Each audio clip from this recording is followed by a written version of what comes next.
Este lunes el presidente Enrique Peña Nieto y el secretario de Educación Aurelio Nuño presentaron el nuevo modelo educativo del país. Y ya no voy a explicar lo que sigue porque prefiero que lo explique mejor y le doy la bienvenida al secretario de Educación Pública, Aurelio Nuño. Aurelio, ¿cómo estás, secretario? Muy buenas noches. Leo, muy buenas noches. Gracias por invitarme aquí a tu programa. Gracias por venir. Es que teníamos ahí una introducción, pero dije, pues, ¿para qué leo yo la introducción? Mejor platícanos tú de qué se trata el modelo educativo. Y me acompaña mi querido amigo Marco Fernández, que es profesor de la Escuela de Negocios... De Gobierno. De Gobierno, del TEC de Monterrey, porque si no nos regaña el rector Poiré, ¿no? El DIN, ¿no? Ya que es vicepresidente o no, ¿no? El decano. Saludos a Alejandro Poiré, pero en fin, gracias por venir, secretario. A ver, ¿de qué se trata el modelo educativo? Son muchas cosas, yo le eché un ojo, es muy difícil resumirlo, pero trata de hacernos un resumen lo más rápido posible. Bueno, mira, Leo, la esencia del modelo, si lo pudiéramos condensar en una idea o en una frase, es poder dejar atrás una pedagogía que está centrada en la memorización para que en las escuelas haya una nueva en donde los niños aprendan a aprender. Sí. ¿Qué significa esto? Que aprendan a razonar, que aprendan a discernir, en fin, y que eso les permita pues, tener realmente conocimientos que sean relevantes para la vida. ¿La memorización? Bueno, esa es la idea y este modelo da todas las piezas para que ese cambio, que dicho aquí suena muy facilito, pero que requiere de cambios muy profundos para que esa transformación pedagógica se pueda dar en todas las escuelas y se pueda dar con calidad. Aquí lo que queremos, te doy algunos ejemplos, es que podamos ir sustituyendo, por ejemplo, tareas muy mecánicas de llenar planas y pegar monografías por trabajos de investigación con una buena metodología, donde lo que nos interesa, incluso por encima del tema que estén investigando, es el proceso, porque se ayuda a pensar. En lugar de tener clases en donde el maestro dé un dictado y los niños apunten, poder pasar a clases dialogadas, en donde el maestro tiene un diálogo con los alumnos y los interesa en el tema a partir de los temas que son relevantes para los alumnos, independientemente del grado. Tener textos libres para que aprendan a escribir, en fin. Pongo tan solo un ejemplo porque son muchas las tácticas, no hay una receta única que permiten hacer esa transformación. Déjame preguntarte, porque esto me suena muy Montessori. Bueno, no necesariamente dijéramos, yo creo que la pedagogía y las tácticas pedagógicas se han modernizado mucho y efectivamente se ha vuelto más, dijéramos, convencional, lo que antes era poco convencional. Parte puede ser Montessori, otro es el método Freinet, por ejemplo, que no es igual al Montessori, pero que en muchos aspectos puede ser hasta mejor. En fin, aquí no nos estamos casando con nada en específico, entendiendo además que la diversidad tiene que llevar a la innovación, pero sí romper con ese modelo en donde era muy fácil, porque puedes tener a los niños más controlados, de memorizar, hacer dictados y cambiar por este nuevo modelo. Ahora, para que eso pase... ¿Es un tema pedagógico, dirías, Aurelio? Bueno, fundamentalmente. Digo, porque sé que contiene muchas cosas. Pero la parte central es la pedagogía, ¿no? La parte de cómo enseñarle, cómo los maestros tienen que enseñarle al alumno, ¿no? Exacto, y cómo el niño aprende a aprender, por decirlo de alguna manera. Es la esencia, es la parte principal, porque al final del día lo que queremos es que esa dinámica en el salón de clases cambie para que podamos tener una mejor educación. Ahora, para que eso suceda, tienen que pasar muchas cosas que ya se vuelven mucho más complicadas y que son en muchos aspectos sistémicas. Uno es este cambio de enfoque pedagógico, pero para que eso funcione bien necesitamos cambiar la organización de las escuelas. Venimos de un sistema corporativo muy clientelar que ha tenido una consecuencia en las escuelas, y es que las escuelas están organizadas de manera exageradamente vertical, rígida, a veces hasta autoritaria. Soviética, digamos. Pues con mucha corporativa. Corporativa, no soviética, corporativa. No, claro, pero que eso tiene esos problemas, mucha carga burocrática para los maestros, con el desorden que ha habido en el sistema educativo por muchos años, escuelas que no tienen plantillas completas. ¿Qué significa una plantilla completa? Pues lo idóneo que requiere una escuela para funcionar, que tenga un director, que tenga un subdirector de gestión, un subdirector académico, un maestro por grupo, un maestro de inglés, etcétera, etcétera.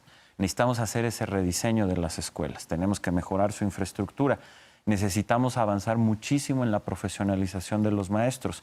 Por un lado, en que el valor del mérito sea el único ejercicio para que puedan tanto entrar al servicio profesional docente como para que puedan avanzar en él. Eso es parte de la reforma educativa. Digo, todo es parte de la reforma educativa. Todo es parte de la reforma, pero aquí ya puesto en el modelo en términos de política pública, y aquí viene una parte fundamental, la formación continua y la capacitación a los maestros, tanto como la renovación y el fortalecimiento de las escuelas normales, que es donde vamos a preparar a los maestros. Claro.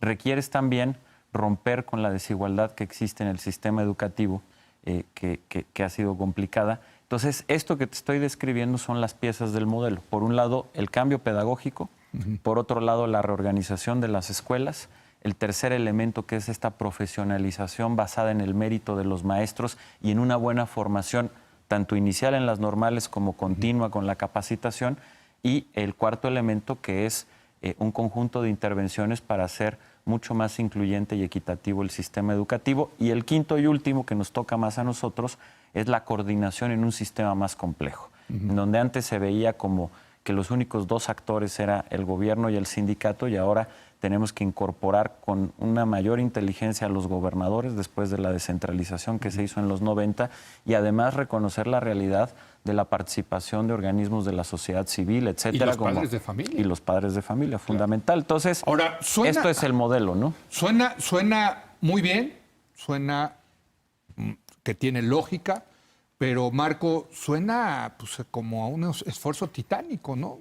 Bueno, creo que... Digo, y se merece un esfuerzo titánico, ¿no? Sin duda alguna, porque los retos que tiene la educación en nuestro país son mayúsculos. Tiene un reto fundamental de calidad, de equidad de oportunidades educativas, y al centro de estos dos problemas, un problema que ha tomado mucho tiempo corregir, de corrupción al interior del sistema educativo.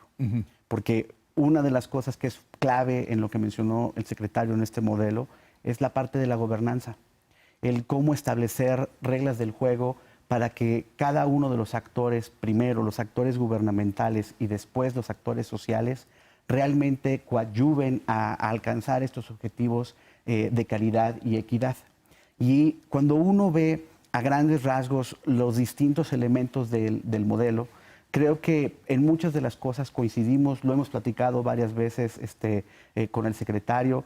Por supuesto que es necesario pasar de abandonar la parte de memorización por una parte analítica, crítica, en donde además el siglo XXI está esperando de los nuevos jóvenes y de los niños una capacidad del idioma inglés, porque el inglés está siendo cada vez esa es más otra parte, ¿no? Que lo integra, ¿no? Sí, claro. Cómo aprender a utilizar las herramientas computacionales para poder estar aprendiendo constantemente, y en ese sentido tener el desarrollo de la capacidad intelectual para aprender a aprender, porque lo hemos platicado en otros temas. Ya los trabajos de tener un trabajo toda tu vida se acabó. Y tienes que tener la capacidad de renovarte, y es justo si aprendes a buscar unas nuevas herramientas de aprendizaje, podrás ir adaptándote a las nuevas realidades. Ahora, perdón, nada más rápido. Sí, venga. Pero dado eso, eso podemos coincidir. Pero las partes en las que creo que va a ser la conversación larga son los cómo.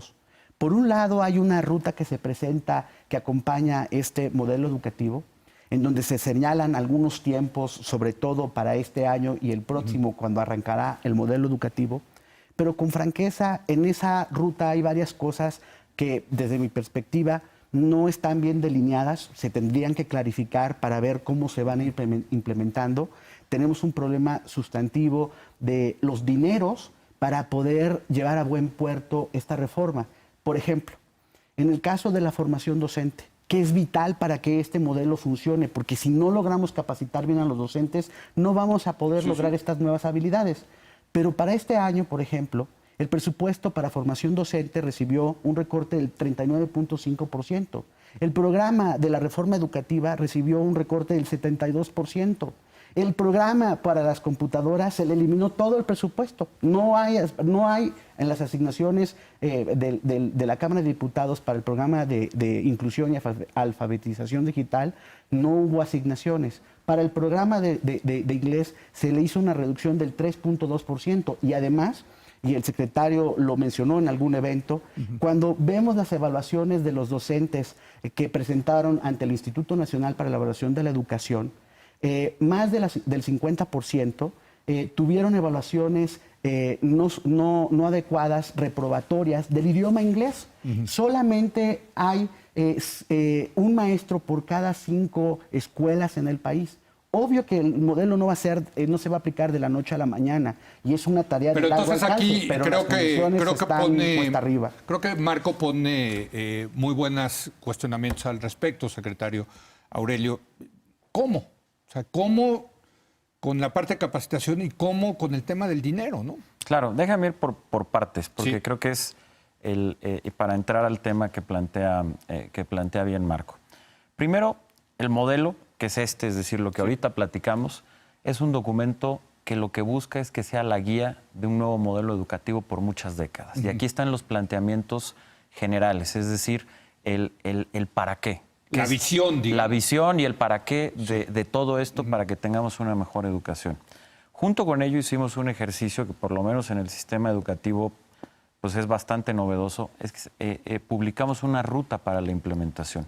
Este es un documento muy aburrido, de los que casi solo Marco lee, más allá del trabajo que hacemos nosotros en la Secretaría, porque aquí traes metas, cronogramas, tiempos, es un plan de implementación que decidimos hacer público, por transparencia, porque creemos que es importante que todo el mundo lo conozca y que analistas como Marco lo puedan ver y podamos rendir cuentas de que lo vamos cumpliendo.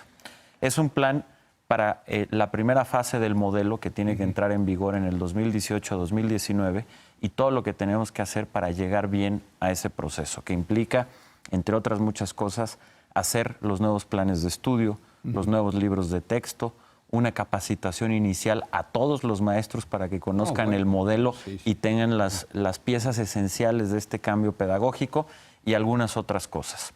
Y el tercer tema, que es el que aborda Marco, y aquí es donde yo quiero decir, aquí está el para qué, aquí está el cómo, es un tema de escala presupuestal, en donde en términos generales tiene razón Marco en marcar que es un gran reto.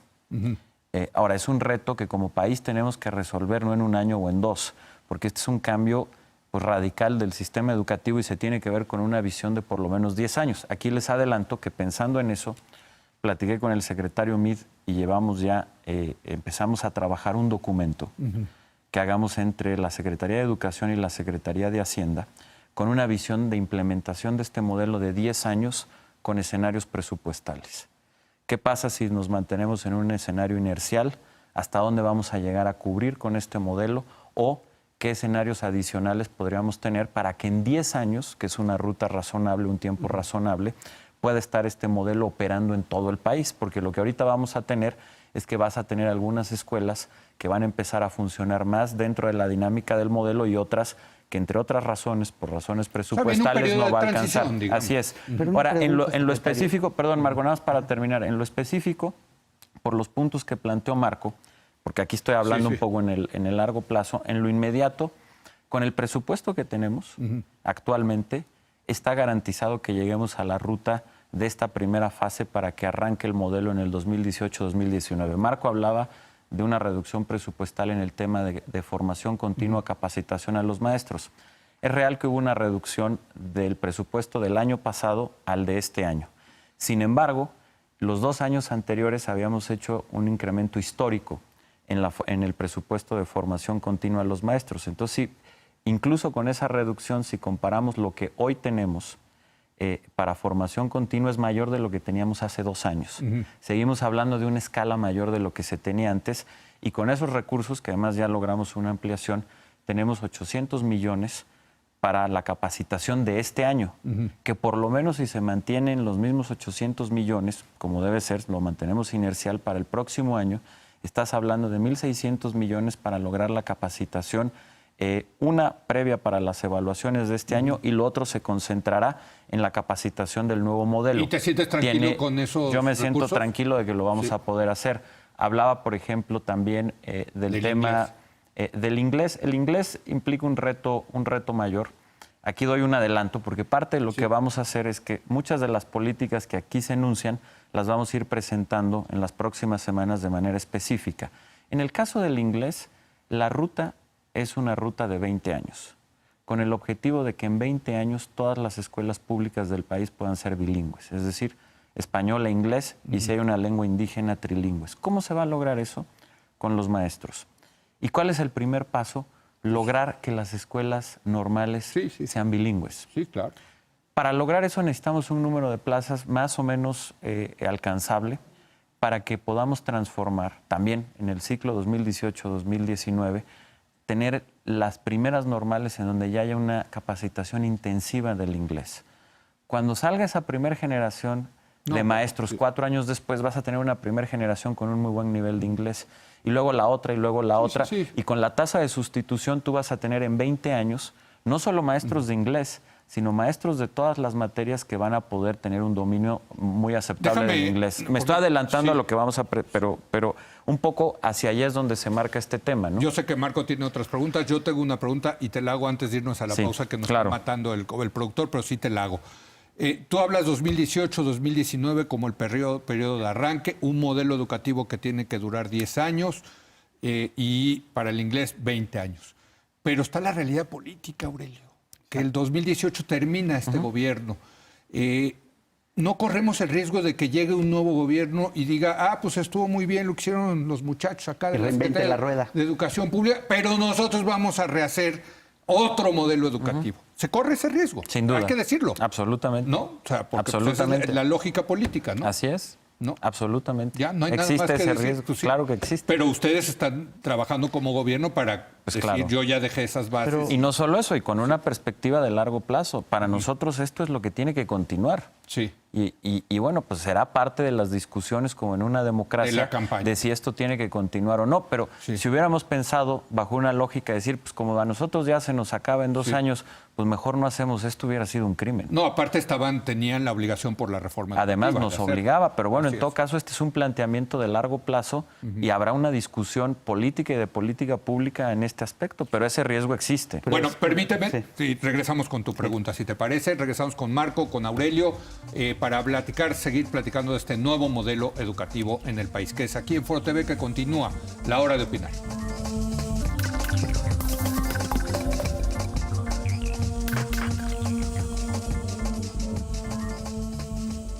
Bueno, estamos de regreso platicando con el secretario de Educación Pública, Aurelio Nuño, y ya me quedó claro que vas a tener que regresar, Aurelio, porque vamos a acabar hablando un pedacitito del modelo educativo, que como tú sabes es un tema que a nosotros aquí en la hora de opinión nos interesa mucho y queremos seguir explicándole a la gente qué significa esto. Marco Fernández me acompaña. Marco, experto en materia educativa, dinos que le tenías una pregunta. Sí, o sea, la parte que a mí me preocupa es que se dice que va a haber escenarios fiscales, escenarios presupuestales, pero tenemos presiones para las finanzas públicas muy, muy importantes.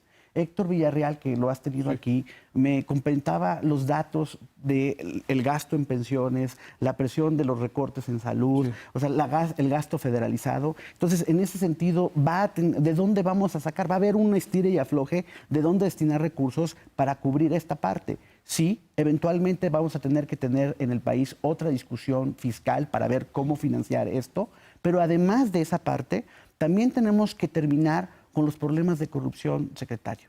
O sea, cuando hemos platicado y diferimos en ese punto de la parte de los comisionados famosos del sindicato, usted ha expresado en algunas ocasiones que esto se acabó, pero nosotros hacemos investigación con información pública y tanto la Auditoría Superior en la cuenta de 2015 como ahora el análisis de los informes que se terminaron de dar hasta diciembre del año pasado, hasta 2016, encontramos que persisten los comisionados. Mire, tan solo en 2016, personas que tuvieron comisión, 3,289, costaron 111 millones de pesos. Pero además, hubo otras personas, 2,150, que estuvieron asignados a centros para el Sindicato Nacional de Trabajadores, que costaron otros 132 millones de pesos. A eso se le agregan los famosos ADGs, que son en centros de trabajo que no están haciendo cosas educativas y que la ley prohíbe, y que eso ya no es una cifra menor. Estamos hablando de 57,000 personas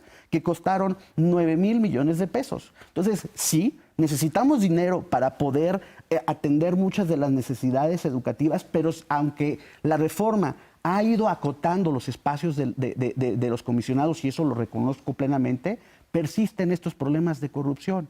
Y persisten porque usted hablaba de la parte de gobernanza. Y lamentablemente sabemos que hay diversos estados que, aunque dicen de dientes afuera estar en las reuniones que van con usted, que están a favor de la reforma educativa, tienen problemas de la nómina seria. Incluso en el comparativo que se hace del 911, el formato para las estadísticas en las escuelas, y lo que se está pagando con el FONE, hay diferencias sustantivas, secretario. Y esas diferencias se tienen que hacer públicas, se tienen que discutir para que justo los señores gobernadores, que algunos no se han portado correctamente y no son campeones de la educación, rindan cuentas a sus ciudadanos y vayamos como sociedad luchando contra ese problema de corrupción y tener los recursos para este modelo educativo. Aurelio, pues ahí está. A ver, vamos por partes. Ese trompo a la uña. Marco planteó varios temas. Déjame ir por partes. Déjame empezar por la parte presupuestal y terminar con esto último. Sobre el presupuesto, como está marcada esta ruta de implementación para que pueda entrar el modelo en su primera fase en 2018-2019, con el presupuesto que tenemos nos alcanza. Y aquí está, y eso se irá verificando en el tiempo. O sea, este gobierno, ¿tú te sientes satisfecho de que tienen los recursos para echar a andar el modelo Exactamente, educativo? para entrar en la primera fase que arrancará en el ciclo 18-19. Ya el siguiente gobierno pues tendrá que tener y por eso la importancia de dejar este documento que estamos preparando con Hacienda, de una visión a 10 años, y un poco ahí tendrá que venir una discusión de dónde se va a financiar en los próximos 10 años para que este modelo aterrice. Y ojalá sea discusión dentro de las campañas, por cierto, pero... Claro, sin duda. Sí, claro, desde luego. Eso en una primera parte. Respecto a esto último que ha mencionado Marco, que mencionó varias cosas. Primero, desde que yo llegué a la Secretaría de Educación, que fue agosto de 2015, empezamos un primer trabajo para ver los comisionados que se seguían pagando, cancelarlos. Y todos los comisionados que estaban registrados como comisionados y que seguían cobrando un sueldo, los dejamos de pagar. Es decir, ya no existen comisionados que estemos pagando, que estuvieran registrados así. Eso no quiere decir que no sigan existiendo maestros a los que reciben un sueldo y que no necesariamente están en la escuela, que es lo que ahorita explicaba Marco. Esto se puede ir contrastando con una auditoría que es larga, que estamos haciendo, que he dicho públicamente que estamos haciendo, en donde tú contrastas... Pero perdón, Aurelio, ¿esto suena como aviadores o no necesariamente aviadores? Pueden tener muchas explicaciones, pero lo primero que hay que detectar, y es una auditoría que va escuela por escuela, es contrastar la nómina federal, que es el 70% de los maestros, es sobre la que nosotros tenemos control. ¿Cuánto estás pagando por escuela? O sea, ¿cuántos maestros estás pagando por escuela y cuántos realmente están ahí? Así es. Y eso, es con el censo lo que hicieron. Exactamente. ¿No? Entonces, eso te da, o con la estadística 911, no importa, son tecnicismos. El caso es que tú contrastas lo que pagas con lo que hay en la escuela. Ese es un primer paso de tu auditoría, porque ahí te va a salir... Pues hay escuelas que coincide perfecto y hay otras en donde pagas más maestros de los que están frente a grupo. Después tienes el siguiente paso de la investigación, es dónde están. Eventualmente podrían estar, dijéramos, seguir siendo comisionados sindicales, pero disfrazados. Mi impresión es que son menos. Otros que pueden estar en comisiones administrativas, es decir, en labores burocráticas, que pueden ser más. En la Ciudad de México, donde el servicio educativo lo impartimos nosotros, no se descentralizó, quitamos 15,000, regresamos a la escuela 15,000 plazas que estaban de comisionados, no comisionados sindicales, comisionados administrativos. Trabajaban para la burocracia, para nosotros. Los detectamos y esos 15,000. Y en la Ciudad de México tenemos 4,000 escuelas. O sea, regresamos casi 4 maestros por escuela. Eso nos permitió avanzar en las plantillas completas. Nada más. Pero eso, perdón, Marco, déjame. Eso lo tenemos que hacer en todos los estados. Y estamos en ese proceso. Lo que pasa es que es un proceso, no se puede hacer de un día para otro, pero lo estamos haciendo, lo he dicho muchas veces de manera pública, y me parece que eso nos va a ayudar a corregir este problema con un tema adicional, porque vivimos una paradoja. En la realidad, nos hacen falta maestros en las escuelas para tener estas plantillas completas. Y por otro lado, vemos que estamos, eventualmente, me quiero esperar, no quiero aquí anunciar nada por la seriedad que tiene el tema hasta que terminemos esta auditoría, pero todo indica que efectivamente estamos pagando más maestros de los que están frente a la escuela. Pues el chiste es regresarlos. ¿Para cuándo van a tener esta auditoría, Aurelio? Yo espero que hacia el verano. ¿Hacia el verano? Espero que tal vez antes, pero para ser, dijéramos, cauto, yo te diría que espero que hacia el verano. Déjame hacerte una pregunta, perdón, yo sé que tienes otras, pero yo antes de que termine el programa sí quiero preguntarte esto, porque a mí cuando era niño me tocó un cambio de modelo educativo. Creo que el secretario era Víctor Bravo Aguja, Sí, cómo no. si no mal recuerdo. Y me acuerdo que antes nos enseñaban español, ¿no? Y me acuerdo con la gramática, sujeto, verbo, predicado, etcétera, ¿no? Y cambiaron el modelo educativo y lo cambiaron los libros de texto, ¿no? Y empezamos a ver complemento directo, complemento indirecto. Nadie entendía nada, comenzando por los maestros. Claro. Y mi generación acabamos sufriendo un déficit en el aprendizaje del idioma español por un cambio en el modelo educativo que no se explicó bien a los maestros, y pues ya ni te quiero decir, los maestros no lo explicaban bien a nosotros los alumnos. ¿Cómo evitar esto, Claro. Aurelio? Primero, porque conozco bien el caso. Sí. Estudiamos mucho antes de hacer esto. El caso de la reforma que hizo el secretario Bravo Aguja, efectivamente era presidente Luis Echeverría. Sí. Dijéramos que no fue un cambio de modelo, fue una reforma a los planes de estudio. Ok. Esto es algo mucho más ambicioso, porque es un cambio no solo a los planes de estudio y al modelo pedagógico, sino lo que ya hablamos, cambiar la organización de las escuelas, la Pero profesionalización. incluye Claro, cambio a los planes. sí, pero déjame decirte, Sí. ¿por qué? Sí. Porque creemos que hacer nada más el cambio a los planes o a la pedagogía era insuficiente. Para que esto funcione tienes que hacer todos estos cambios y por eso sí pensamos que este es el cambio pues, más ambicioso que ha habido en muchísimos años, porque no está enfocado nada más en un tema. Y yendo a tu pregunta directa, pues muchos de los problemas que hubo, porque además la de Bravo Aguja hubo otras antes que también cambiaron planes de estudio, pues es que entraban en frío.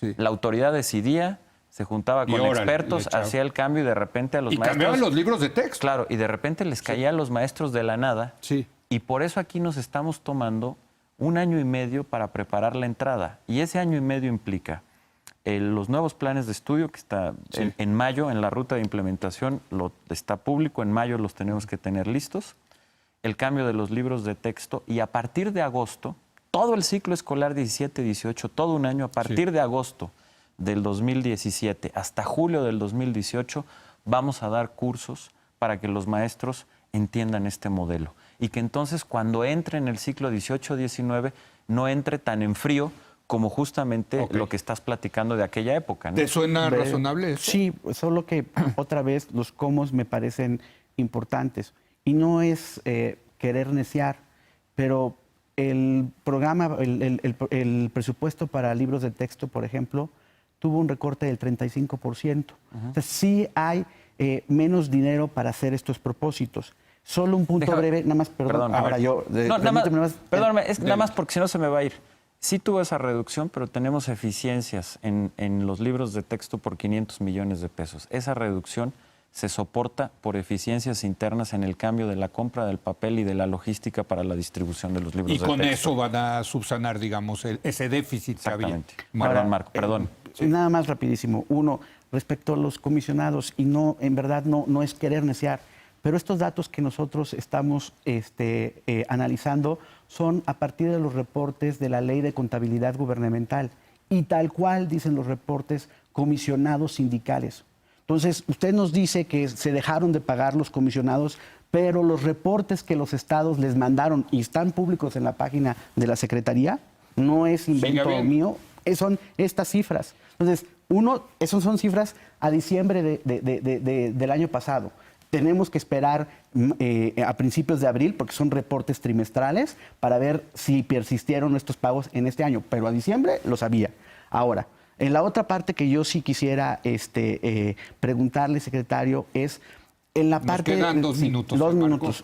Yo nomás quisiera ver, en el modelo, cuando se habla de la nueva gobernanza y se habla de la transparencia, por ejemplo, como un elemento importante, y se habla del mérito para que sea la base para que los profesores evolucionen en el servicio profesional docente, uno de los problemas que nos han reportado diversos docentes a las distintas organizaciones y instituciones académicas es que hay muchos estados que no quieren transparentar las listas de prelación para la asignación de plazas. Es decir, que una vez que los maestros son evaluados para su ingreso, hay gobiernos estatales que pues no se les da eso de la transparencia. Yo sé y reconozco que en el caso de la Ciudad de México, que dependen de ustedes, hicieron un modelo para precisamente transparentar y tratar de servir de ejemplo para el resto de los estados.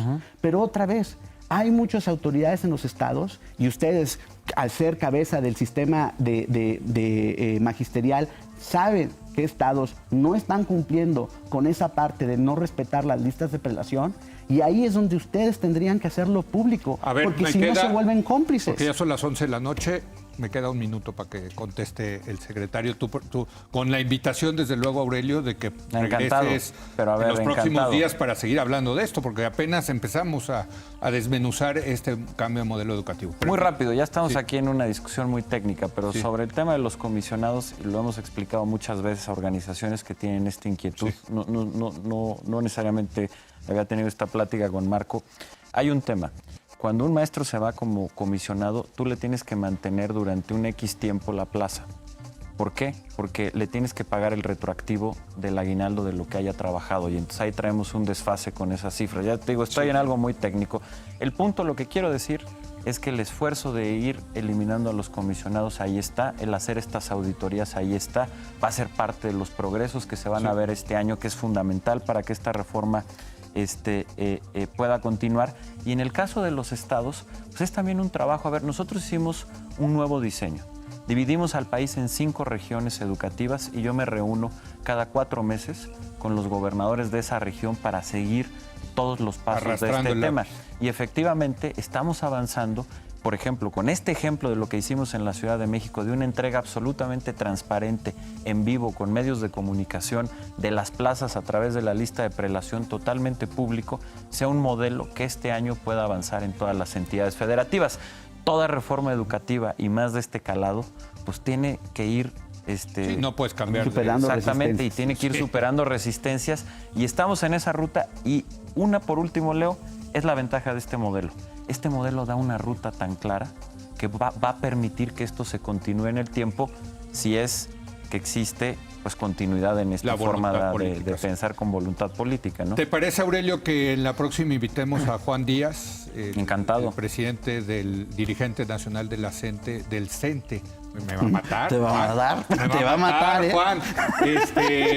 Para platicar también la otra parte, porque lo han trabajado con ellos, quiero suponer, ¿no? Bueno, sí, el modelo, tuvimos 15 foros nacionales, 200 estatales. Marco participó en los foros, como muchos otros expertos en educación, y por supuesto también participó el sindicato, etcétera, ¿no? Perfecto. Pero Bueno, ya nos encantados. tenemos que ir, perdón, Claro, ya nos pasamos 2 minutos. Gracias, Marco, Muchas por venir. gracias. Secretario, gracias. Leo, Te veo muchísimas pronto, ¿no? gracias, pero No, hombre, encantado. Gracias. Gracias, Por Marco. cierto, Muchas gracias. los puedes bajar Sí, están en la página de la SEP. página de la SEP. Gracias, buenas noches.